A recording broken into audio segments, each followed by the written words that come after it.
Hallelujah, hallelujah. आपण प्रार्थना करूया. हे परमेश्वर पिता दयाळू बाबा, सदर दिवसापर्यंत तुझे आभार मानतो. महान परमेश्वर, आशीर्वादित परमेश्वर, तुमच्या वचनात चालणाऱ्या प्रत्येकाला सहाय्य कर. ही प्रार्थना आमच्या प्रभू येशू ख्रिस्ताच्या नावाने करतो. Hallelujah, hallelujah, hallelujah. आपण या उपवास काळामध्ये लोक उपवासाचं फक्त एक नाव आहे, बरोबर, पण उपवास मात्र होत नाही, बरोबर. पश्चाताप मात्र एक नाव आहे, पण पश्चाताप होत नाही. हे बायबलमध्ये सगळ्या गोष्टी वेगळ्या दिशेत लिहिलेल्या आहेत आणि मनुष्य उपवासाच्या मागे आहे. योहेलमध्ये आपल्याला प्रत्यक्ष सगळ्या गोष्टीविषयी मार्गदर्शन केलेलं आहे. देवाकडे कसं वळ आणि देवाच्या गोष्टी आपल्यामध्ये ठेवणं.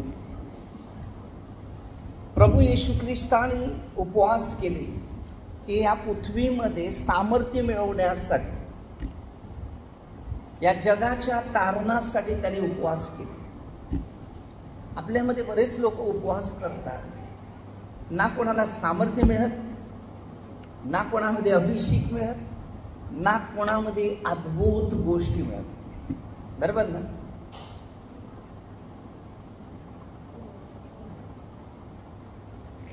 हालेलुया.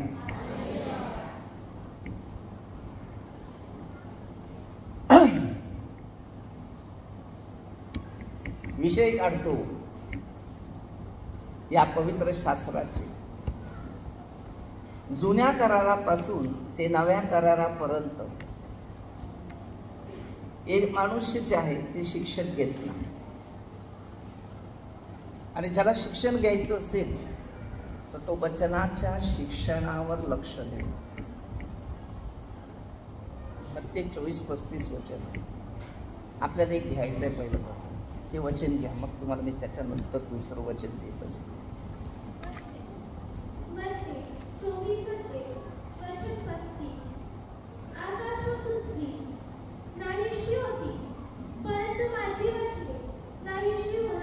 आकाश व पृथ्वी हे नाहीसे होईल, पण माझं वचन नाहीसे होणार नाही. आता तुम्हाला माहिती आहे की आकाश पण नाहीसे होणार आहे, पृथ्वी पण वचन टू वचनच राहणार. कारण वचन हे शब्द आहे. वचन म्हणजे देव. योहान 1:1 वचन म्हणजे वचनाने सर्व काही निर्माण झाले. बघूया.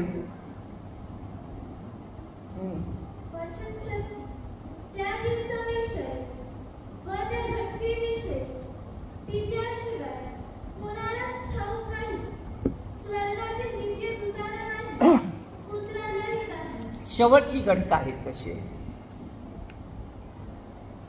म्हणजे देवाचे पुत्र योहान 1:12 विश्वासी लोक असतात, त्यांना माहिती नाही, फक्त परमेश्वरालाच माहिती आहे या पृथ्वीचा अंत कसा होईल.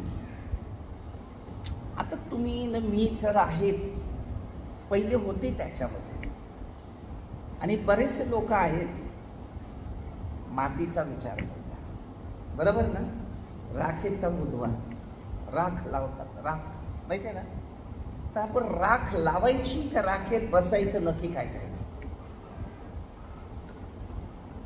तर एशियामध्ये 61 अध्याय वचन 3 मध्ये बघा, आता बरेच लोकांनी बुधवारी राख लावली. तू मातीत आहे, मातीत जायचं. कुठे जायचे?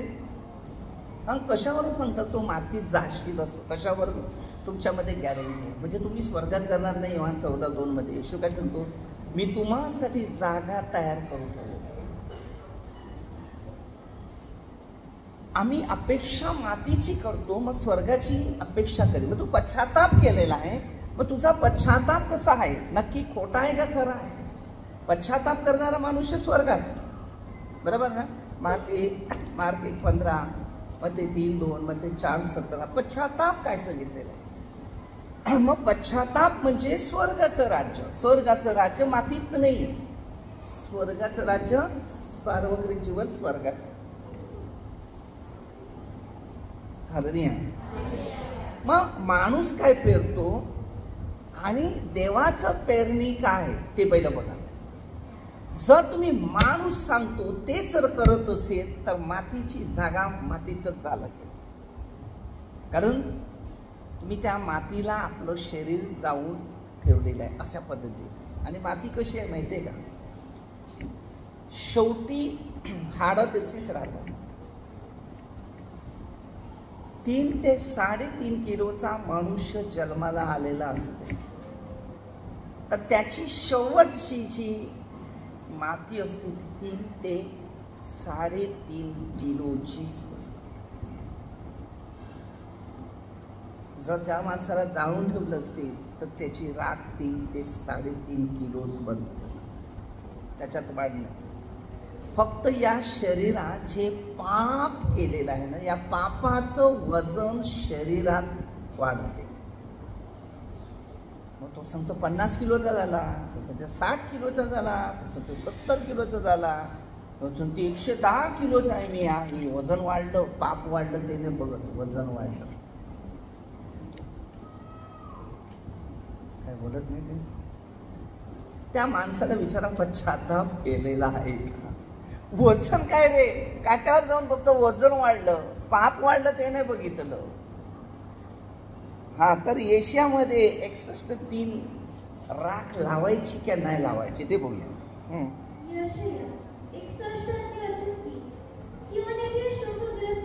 काय सांगते? सियोनातील शोकग्रस्तांना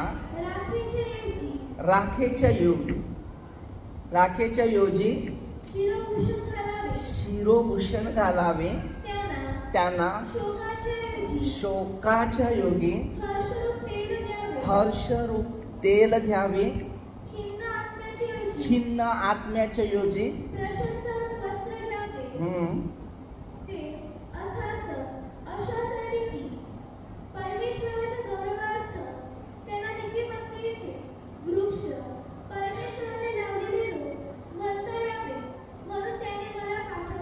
हालेलुया. माणसाने पश्चाताप केला पाहिजे, पश्चाताप केलाच पाहिजे. कारण हे पश्चातापाची देणगी आहे. आता योना 4 पुस्तक आहे बरोबर, म्हणजे 4 अध्याय आहेत बरोबर. एकच आहे ते पुस्तक पण अध्याय 4 आहे. आता योनाला परमेश्वराने पाठवलं, तू जा, निनवे शहराचा नाश होणार आहे पश्चातापासाठी बरोबर. परंतु योनाला ते पटलं नाही, मी नाही जाणार. अरे तुला तर मी नीतिमत्व बनवलंय, तू दुसऱ्यांना नीतिमत्व बनव. मग ते 28 अध्याय 19-20 वचन येशूने तेच सांगितले, मी तुम्हाला आज्ञा देतो पिताच्या पुत्राच्या पवित्र आत्म्याच्या नावाने जे आज्ञा नियम दिलेले आहेत ते त्यांना पाळाव्यास शिकवा. आम्ही युगाच्या अंतापर्यंत तुमच्या बरोबर आहे. लोक काय करतात? पाण्याने बप्तिस्मा घेतात, झाला तुझा बप्तिस्मा. अरे शिक्षण कधी देणार? पाण्यामध्ये तुमचं शिक्षण आहे, तर आत्म्यामध्ये शिक्षण कधी होणार? लूक 3:22-23 मध्ये वचन दिलेलं आहे, पवित्र आत्मा ध्येय रूपाने त्याच्यावर उतरला कबुतरासारखा. आकाशात वाणी झाली, तू माझा प्रिय पुत्र आहे. सुमारे 30 वयाच्या वर्षामध्ये त्याचा बप्तिस्मा झाला. आम्ही काने मात्र रद्द करतात. आम्ही रद्द करायचं नाही. येशू ख्रिस्त रद्द करायला नाही तर पूर्ण करायला नाही. तर हे जे पवित्र शास्त्र सगळ्यांनाच ऍडजस्टमेंट होत नाही, जमत नाही. आमच्यासारखे रात्र दिवस याच्यामध्ये आहेत, आम्हाला कठीण जाते. कारण त्याची इच्छाच आपल्याला जगावं लागते. आपली इच्छा थोडी तरी काहीतरी निर्माण झाली ना, तिथं आपल्या म्हणजे भाषाच बदलणार, म्हणजे दिशा बदलते. तेवढं आत्मपरीक्षण करण्यासाठी आपल्यामध्ये ताकद राहिली पाहिजे. एक एक शब्दापासून, बोलण्यापासून, डोक्याच्या केसापासून ते पायाच्या तळपायापर्यंत आमचं पाप आम्हाला शोधून काढता आलं पाहिजे. म्हणून स्तोत्रसहित 119, 101, 105 आणि 133 वचनामध्ये स्तोत्रसहित 121:8 येणे जाणे, स्तोत्रसहित मध्ये 91 मध्ये 11 आणि 12 मध्ये वचन. ज्या गोष्टी परमेश्वराने आपल्यासाठी निर्माण केलेला आहे त्यावर लक्ष दिलं पाहिजे. म्हणून डोळा शरीराचा हालेलुया. आपण काही शिक्षण मध्ये तुम्ही बघतात त्याच्यामध्ये काय अनुभव दिलेले आहे. हालेलुया. आपलं जीवन एक शिक्षणाद्वारे उभं करायचं आणि ते शिक्षण तुम्ही घेतलं तर तुम्हाला माहिती पडेल. डोळा शरीराचा दिवा आणि तुम्ही जगाचे प्रकाश हे आपल्या 6 आणि 5 अध्यायामधल्या गोष्टी तुम्हाला 14 आणि 22 वचनात आपल्याला शिकायला मिळतील. काही शिक्षण आहे म्हणून वचन देतो घेणं ते महत्व नाही. तुम्ही वाचून तुमचं आत्मपरीक्षण करणंही गरजेचं आहे. पोरं शाळेत जातात बरोबर, प्रश्नाचं उत्तर आहे, पाठ करतील तेव्हा प्रश्न सोडता येतात. मग हेच प्रश्न आहेत. आता हे जागतिक गोष्टी या देवाच्या नाही. या पवित्र शास्त्र हे आत्म्याचे आहे म्हणजे देवाच्या. म्हणून पश्चाताप आपणा स्वतःला झाला पाहिजे. मी पापी आहे असं बोला. एक एक पाप आपल्या शरीरात जमा होते, आपल्याला कळत नाही किती पाप जमा आहे.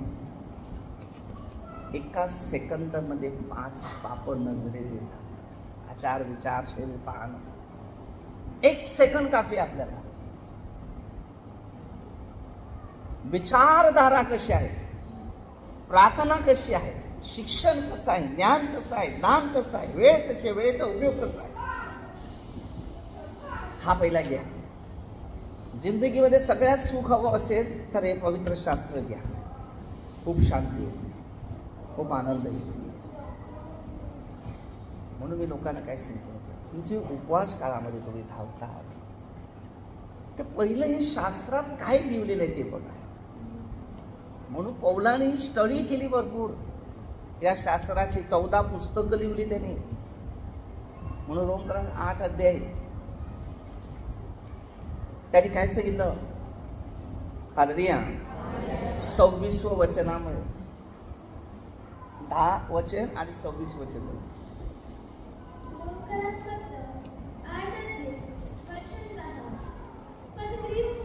ख्रिस्त तुमच्यामध्ये असेल, शरीर जरी पापामुळे ते मेलेलं आहे तरी आत्मा तरी नीतिमत्वामुळे.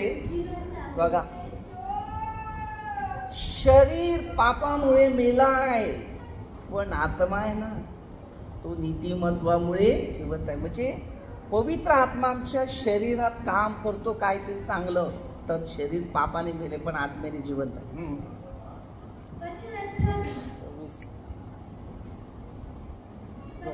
8:26.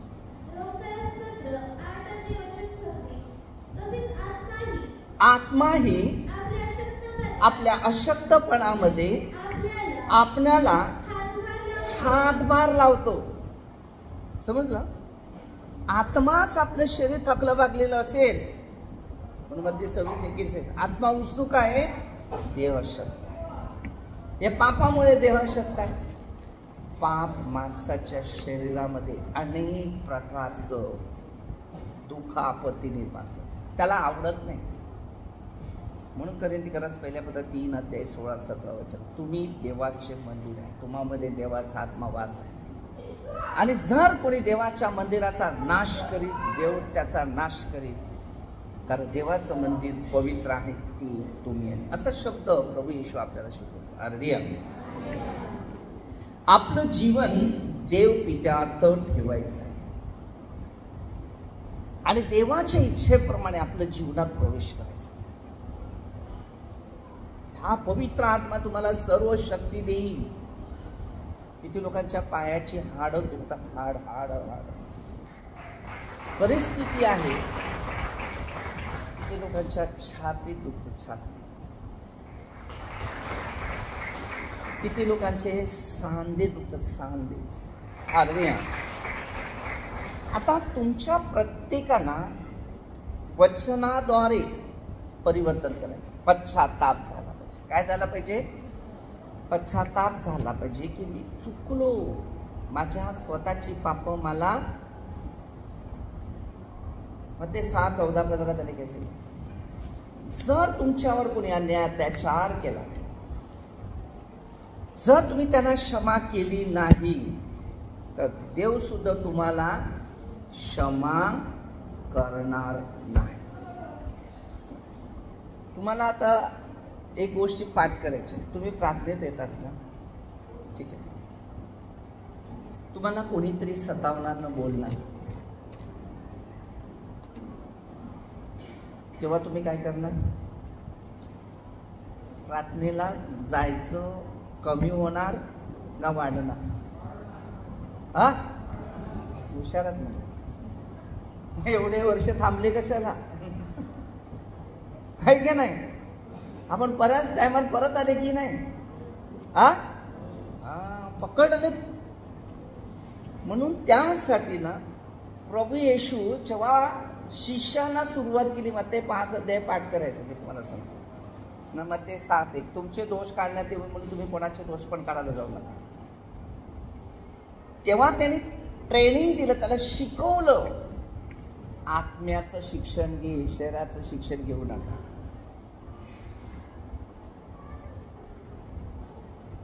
हालेलुया. एवढे सुंदर येशू ख्रिस्ताने 3 अध्यायामध्ये शिकवलेले आहे.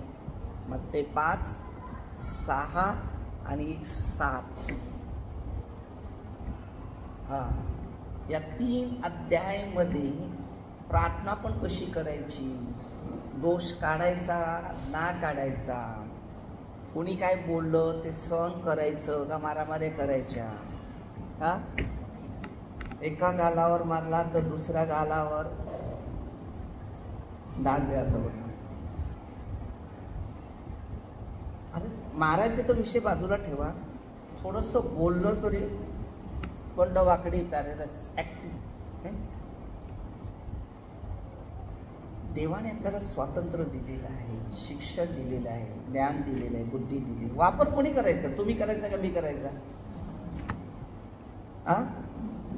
जेव्हा मत्ते 5 येशू ख्रिस्त डोंगरावरचं प्रवचन जेव्हा तोंड उघडून शिकवत होता, डोंगर उतरल्यावर आत्म्याने जे दिन ते धान्य. आत्म्यापासून नम्रता धारण करा.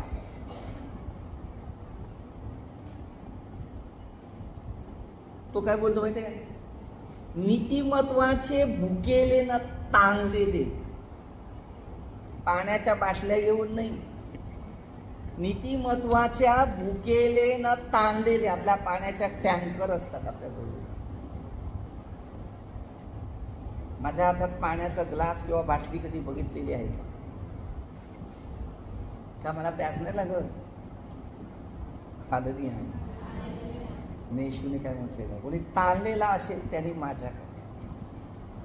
अरे एक पापी स्त्री 4 अध्यायामध्ये ती आली, पाप करायच्या हेतूने निमित्त घेऊन आली पाण्याचं. पाणी असं प्रतीक आहे, शुभ्र, स्वच्छता, पवित्र. 36-25 शुद्ध पाणी शिंपेल, विशुद्ध. किती दयाळू परमेश्वर आहे माहितीये तुम्हाला? एकदा ना देवाच्या प्रेमात पडा तुम्ही. पैशाच्या, खाण्याच्या, जगाच्या, भावण्याच्या, वासनेच्या मोहात त्या पडतात ना, त्याच्यापेक्षा एकदा देवाच्या प्रेमात पडा, तुम्हाला देवाचं प्रेम माहिती पडेल. एक पापी स्त्री आलेली होती, तिला आध्यात्मिक जीवन माहिती पडत, सत्य कळालं योहान 8:32 मध्ये. पण योहान 4 अध्यायामध्ये तिला सर्व गोष्टी समजल्या. लूक 7 यामध्ये तुम्हाला माहिती 37. आपल्या प्रत्येकाना 7 अध्यायामध्ये तो अनुभव घ्यायचा. लूकचा 7 अध्याय तुम्हाला माहिती पडेल त्याच्यात काय. त्याच्यानंतर तुम्हाला एक अनुभव याच्यातला घ्यायचा आहे, मार्क 14 अध्याय. या पापी स्त्रीचं उदाहरण तुम्हाला बघायला मिळेल. किती जीवन तिने आपलं पवित्रतामध्ये घालवलं, ज्या लोकांनी तिची निंदा केली ती स्त्री शेवटच्या कामाला आशीर्वादाने भरली गेली. पेत्र पापी, तो सांगते नाही मी माणसं धरणारा उशी, तुला माणसं पकडायची आहेत. ज्या वेळेला लोक 5 अध्यायामध्ये तो मासली पकडायला गेला, रात्रभर थकला पण काही नाही, पण प्रभूने काय सांगितलं, आता वचन आहे प्रार्थना घे न जा. हालेलुया. तो गेला. तेव्हा बाजूला एक मछवा होता, त्यांनी त्याला बोलवली की मासे आले ना. माशाचे 153 मोठ्या माशाचा बोलका भेटला. तेव्हा पेत्र सांगतो मी पापी आहे म्हणून माझ्या धंद्यात आशीर्वाद नाही. तुम्ही पापी आहेत धंद्याला आशीर्वाद देणार. तुम्ही बोलता धंदा होत नाही, काम नाही होत, तुम्ही पापी आहेत. पहिलं प्रथम प्रार्थना कर न जा, धंदा होईल. देवाची नियम पाळ, आशीर्वाद घे, देव तुला आशीर्वाद करेल. देव कधी कोणाला देत नाही असं कधी झालेलं नाही. लोक सत्याच्या मागे नाही. सत्य तुम्हाला बंधनातून मुक्त केलंच आहे. योहान 8:32. सत्याचे शिक्षण आमच्या प्रत्येकाला गरजेचे आहे. बघा, जरपर्यंत तुम्ही देवाच्या शिक्षणाकडे लक्ष देत नाही तर तुम्हाला हे उपवास काय, पश्चाताप काय, काहीच नाही कळत. तुम्ही पुढच्या वर्षाचा वाट बघतो ना, या 40 दिवसाचा वाट बघतो. एका दिवसात काय होईल ते पता माहितीये. एका दिवसात काय होईल ते पता नाही.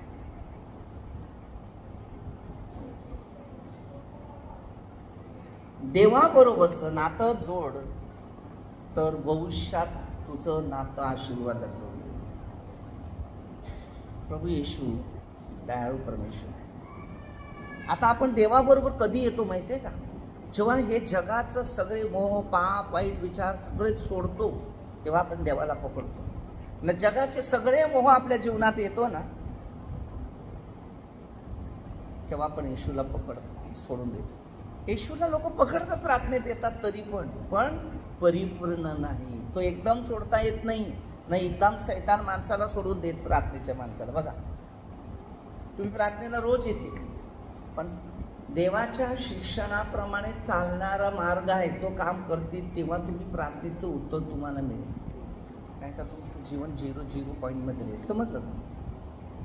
प्रार्थनेची व्यक्ती कोण असते माहिती आहे का?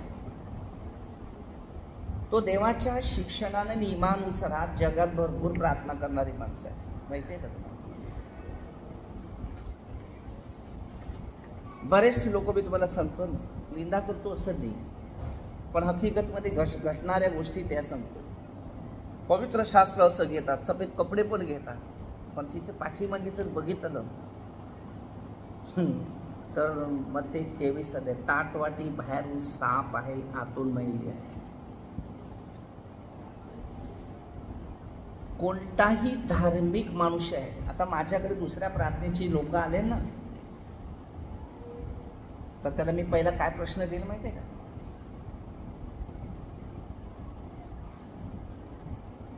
तुला कुठे जायचंय? स्वर्गात जायचंय का माझ्याकडे यायचंय?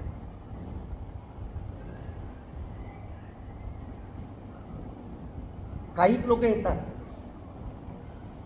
मग त्यांना मी विचारतो तू जिकडे होता तिकडे काय प्रॉब्लेम आला तुम्हाला सांग. मग मत्तेमध्ये, योहानमध्ये ना 6 ते 60 पासून या जगाचा सुवार्तिक संदेष्टा येशू ख्रिस्त झाला. प्रेषितांच्याकडे 3 अध्याय 22-23 वचन. मोशे पहिला प्रचारक सुवार्तिक होता दाखण्याच्या द्वारे, आणि ह्याने वंश शेवटला दिले तुमच्या भाऊबंधातला दाविदाच्या वंशातला येशू येईल असं त्याने सत्य भाषांतर लिखाण दिलेलं होतं. त्याचं तुम्ही ऐका, नाही तर तुम्हाला मुश्किल होईल. मोशे नंतर येशू ख्रिस्त या जगाचा खरा सेवक आला.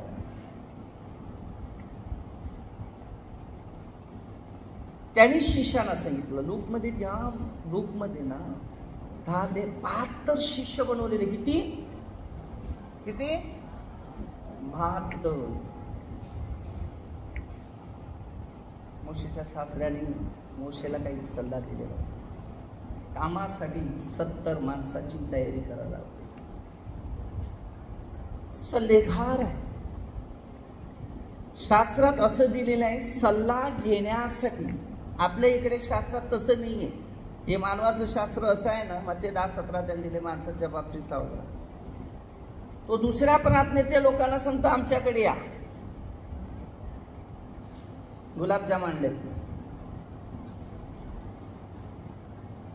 आणि जेवढे तिकडे जातात ना ते नाश पावतात. ते कारण काय माहितीये? गलितीकरास 1:6 पासून आणि योहानाच्या पहिल्या पत्रामध्ये 4:1 पासून आणि योहानाच्या पहिल्या पत्रात 2रा अध्याय 18 ते 19 वचन आहे. आपले नाही ते निघाले. त्याच्यात शिकायचं हा देवाचा आहे का शैतानाचा. म्हणून कधी पण प्रार्थना सोडायची का प्रार्थनेतून दूर व्हायचं असेल ते पहिलं पाप काय आहे ते पहिले पश्चाताप. आणि घरी पटत नसेल तरी पहिले येऊन त्यांना विचारा.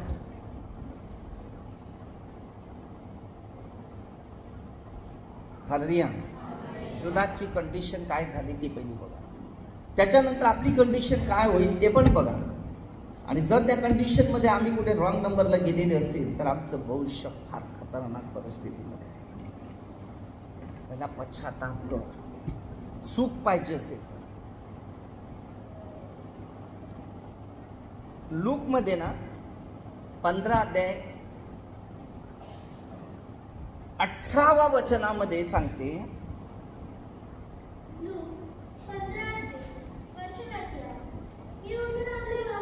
मी उठून आपल्या बापाकडे जाईन.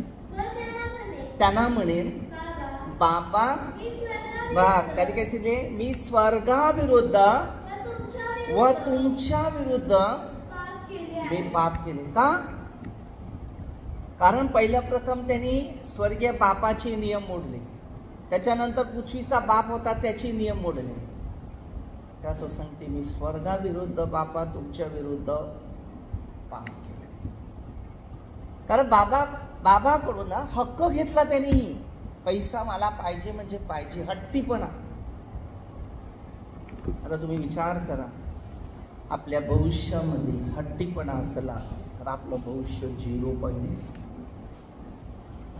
तुम्ही कुठेही जा, प्रार्थना सोडू, कुठल्याही प्रार्थनेत जा, शेवटची चावी जिथून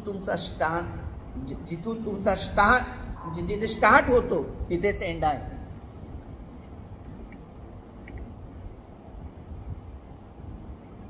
मत्तेमध्ये 16-18 मध्ये पेत्राला चाव्या दिल्या. योहान 7:44 पित्याची इच्छा आकर्षिल्याशिवाय तुम्ही इकडे येऊ शकत नाही. आणि इकडे जाताना तर देवाची इच्छेनेच ना आपल्या मर्जीने गेलं तर एंडिंग पत्र तयार करा. आता ना 96-13 पृथ्वीचा अंत होत चाललाय. न्याय सुरू झाला.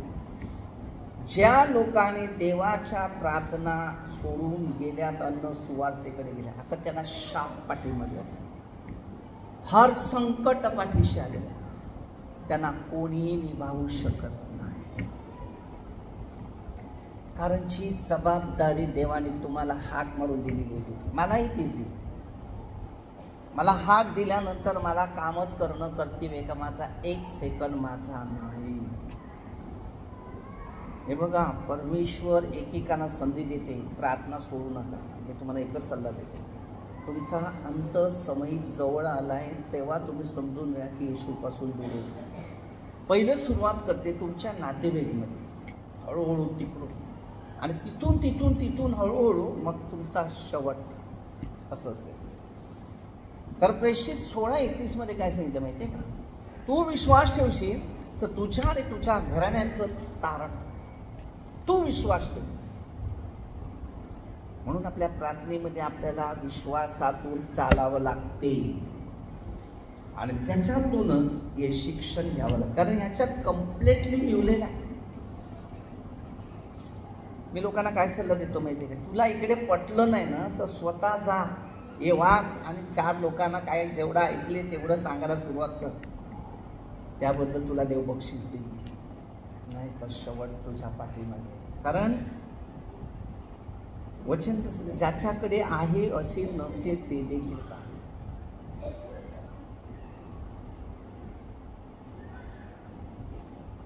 मत्तेमध्ये ना 13 अध्याय वचन 12 घे, लूक 8 अध्याय वचन 12 घे.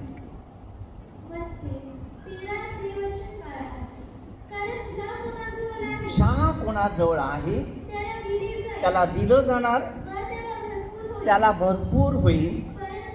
परंतु ज्या कोणाजवळ नाही, ज्याचं ते असेल काढून घेतलं. मग काय तुमच्यामध्ये आहे, असे देखील नसेल ते पण काढून घेतलं जाईल. मग ते लोक 8 बघा, वाटेवर असलेले हे आहेत की ते ऐकतात, त्यांनी विश्वास ठेवू नये, त्याला तारण प्राप्त होऊ नये म्हणून सैतान येऊन त्यांच्या अंतःकरणातलं वचन काढतो. कोण? मग दुसऱ्याच गोष्टी दाखवतील जगातल्या, येते चांगलं. सैतानाला चान्स देऊ नका, घरामध्ये एंट्री देऊ नका. कारण कधी दुसऱ्या पदा 12:7 म्हणून तुमचा उपवास, तुमची प्रार्थना, मग ते 17:17 सारखी करायची प्रार्थना. उपवास आणि प्रार्थना केल्याशिवाय कोणते दुष्ट आत्मे निघणार नाही. तुमच्या प्रार्थना कमी झाली तरी उपवास करा. रात्री उठा, 12 नंतरची पहिली जेव्हा तुम्हाला जाग येते ना, उठते ना, तेव्हा उठा, गुडघे टेका, प्रार्थना करा त्यासाठी की प्रभू मी कमजोर आहे, माझी शक्ती आता गळत चाललेली आहे, मला आशीर्वाद द्या. येशू ख्रिस्त रात्रीच प्रार्थना करायची. रात्रीच्या रात्री उठून प्रार्थना करायला लागते. आमचं जीवन तेच आहे, सारखी झोप नाही, काय नाही. वेळ घालवा देवासाठी, आपल्याच वेळ नाही, वेळेचा सदुपयोग कर. दिवस वाईट आहे, वेळेचा सदुपयोग कर. आणि जर चांगला उपयोग केला नाही तर ही दुनिया पैशाची लालची आहे. तुम्हाला माहिती आहे हे जग कशात चाललेलं आहे, अचानक भस्म होणार, असाच भूकंप होणार. सगळं माझं करता जाताना तुझं, ज्यासाठी चालले ती कामाला येणार नाही, ज्यासाठी चाला ते कामाला की येशू आपल्याला घेऊन जाईल स्वर्गात. एक गोष्टी प्रभूसाठी जोडा, एक प्रचार करायला सुरुवात करा. जो भेटेल त्याला देवाविषयी सांगा. हे आपलं नाही तर आपण हात लावायचं नाही. हे धन पैसा सोडून दे, याची लालच लागली ना तर कधी सुखी होत नाही. म्हणून हात फ्री ठेवा. आपलं नाही, आपलं नाही. लोकांचं जेवढं भलं करते तेवढं करा ना, शांती ना, परमेश्वर मोठा आशीर्वाद. हे धन नाही, पैसा नाही, वस्तू नाही. मी नेहमी लोकांना सांगतो, करा दानधर्म तुझ्यासाठी स्वर्गात, की गेल्यावर काहीतरी मिळालं पाहिजे. आज जगात पापासाठी, लग्नासाठी, कार्यक्रमासाठी, प्रोग्रामसाठी जो पैसा खर्च होतो, जो पैसा एवढा वेस्ट होतो, तुम्ही विचार करू शकत नाही. कर्जबाजारी होतात, तो आपल्याला लुटायला शैतान येतो. पण कोणत्या गरजवंतांसाठी, एक घास देण्यासाठी, 10 रुपयाचा वडापाव खाण्यासाठी, एक घास देण्यासाठी पण लोकांना टाईम नाही. पण कार्यक्रम प्रोग्रामला लाखो रुपये आज किती खर्च करतात. फटाके वाजवा, हे वाजवा, व्यर्थ सगळ्या गोष्टीमध्ये जातात. कशाला? किती अन्नदान खाली पडते. अरे उरलेलं असेल तर माझ्याकडे आम्ही किती लोकांना तरी डबे भरून पाठवू शकतो. पण एक पण माणूस नाही. एवढी लग्न प्रार्थनेला येणार आहे, त्यांच्याकडे लग्न कार्यक्रम आहे, जेवण उरलेला कचरा टाकतील, काही लोक आणून देतात. हालेलुया. अरे किती भुकेले, माझ्याकडे द्या ना, मी पोचून देतो. पण वेस्ट खर्च करू नका. आज आहे म्हणून शेवटी कर्ज बाजारानेच रडायला तुम्हाला शेवट लागते. गरिबांना खायला द्या, स्वर्गात जागा राहील, परतफेड होईल असं करू नका. या उपवास काळामध्ये तुम्हाला सत्य शिकायला आहे. दान धर्म करा. तुमचा भुकेलाचं अन्न 158 मध्ये स्पष्ट होईल, ते गरिबांना द्यायला परतफेड होईल असं. देवाने माझ्या पाप्यावर एवढी दया केली ना, मला एवढं सुंदर जीवन दिलं की सेवा करायला मोठं भाग्य. कारण त्याच्याशिवाय आपलं लाईफमध्ये काय नाही, सगळं 0 पॉईंट आहे. जी संधी मिळाली करा कार्य, आणि त्याच्या पुढे जा, भरपूर मोठ्या प्रमाणात परमेश्वर आपल्याला आशीर्वाद देईल. हालेलुया. छोटीशी एक प्रार्थना घेऊया. परमेश्वर दयाळू बाबा, सुंदर दिवसाबद्दल आभार मानतो. महान परमेश्वर, सर्व मंदिर आमदार लोक, सरपंच, सर्व पोलीस कम्युनिटीवर आशीर्वाद. प्रत्येकानं पश्चाताप करण्यासाठी संधी यावी, गोरगरीब गरजवंत लोकांना मदत करण्यासाठी प्रभूचा आशीर्वाद द्यावा म्हणून ही प्रार्थना येशू प्रभूच्या नावाने करतो. आमेन. हालेलुया.